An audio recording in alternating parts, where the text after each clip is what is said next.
FTL పేరు మీద high drama పేరిట ఇవాళ కాలేజీలను కూల్చివేసి ఆసుపత్రులను కూల్చివేసేటువంటి కుట్రలు కూడా జరుగుతూ ఉన్నాయి. రాజేశ్వర రెడ్డి గారు అన్ని అనుమతులు చూపించినాం కదా.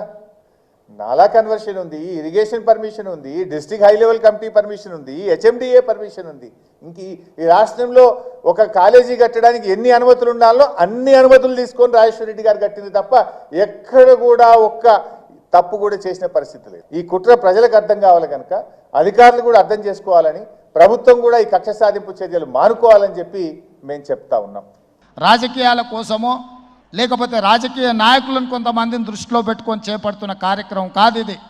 భవిష్యత్ తరాలకు, మన పిల్లలకు, వాళ్ళ పిల్లలకు వారసత్వంగా మనం అందించే సంపద ఈ సరస్సులు, ఈ నదులు, చెరువులను కాపాడే బాధ్యత ఈ ప్రభుత్వం తీసుకుంటుంది.